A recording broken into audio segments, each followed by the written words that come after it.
Hi friends. పూర్వీకులకు అంకితం చేయబడిన సంవత్సరంలోని నిర్దిష్ట కాలాన్ని పితృపక్షం అంటారని సనాతన ధర్మాన్ని ఆచరించే వారంతా చెప్తారు. పూర్వీకులు తమ వారిని కలవడం కోసం పితృపక్షం సమయంలో భూమి మీదకు వస్తారని చెప్తారు.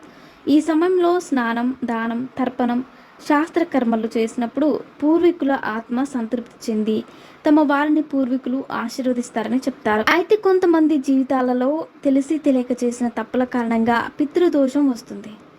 అయితే ఇలాంటి హానికరమైన దోషాలు పితృపక్షం నివారణ చేసుకోవచ్చని, అందుకు కొన్ని నివారణలు ఉన్నాయని చెప్తున్నారు. ఈ సంవత్సరం పితృపక్షాలు సెప్టెంబర్ 18న ప్రారంభమై అక్టోబర్ 2న ముగుస్తుంది. ఈ సమయంలో పితృదోషాలు ఉన్నవారు దోషాల నివారణకు తప్పకుండా ఈ పనులు చేస్తే మెరుగైన ఫలితం ఉంటుంది. పితృపక్షం సమయంలో పూర్వీకులు ఆత్మలకు శాంతి చేకూర్చడానికి, వారిని ప్రసన్నం చేసుకోవడానికి చేయవలసిన పరిహారాల విషయానికి వచ్చినట్లయితే, పితృపక్షం సమయంలో తప్పనిసరిగా స్నానం, దానం, తర్పణం చేయాలని చెప్తారు. ఈ సమయంలో పిండదానం చేస్తే నిస్సందేహంగా పూర్వీకుల దీవెనలు అందుతాయని చెబుతున్నారు.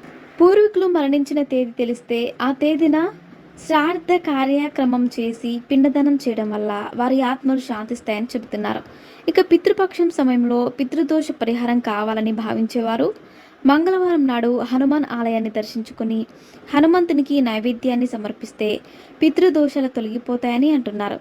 వీలైతే సోమవారం నాడు ఉపవాసం ఉండి ఆకలితో ఉన్నవారికి, పేదలకు ఆహారాన్ని ఇస్తే పితృదోషాలు తొలగిపోతాయని చెబుతున్నారు.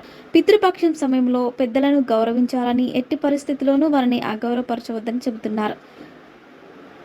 ఇంటికి వచ్చిన అతిథులను, యాచకులను అవమానించకుండా వారికి ఆహారాన్ని ఇస్తే కూడా పితృదోషాలు తొలగిపోతాయని, పౌర్ణమి రోజున గంగలో స్నానం చేసి పూర్వీకుల పేరిట హవనం చేస్తే కూడా ఫలితం ఉంటుందని చెబుతున్నారు. అంతేకాదు శుభకార్యాలు చేసే ముందు పూర్వీకులను స్మరించుకోవాలని, జంతువులు, పక్షులను, ఆహారాన్ని, నీటిని ఇస్తే పితృదోషం తొలగిపోతుందని చెబుతున్నారు. మంగళవారం నాడు వృద్ధాశ్రమాన్ని సందర్శించి వృద్ధులకు అన్నదానం చేస్తే పితృదోషాలు తొలగిపోతాయని చెబుతున్నారు. మరిన్ని ఇంట్రెస్టింగ్ అప్డేట్స్ కోసం మా ఛానల్ని సబ్స్క్రైబ్ చేసుకోండి.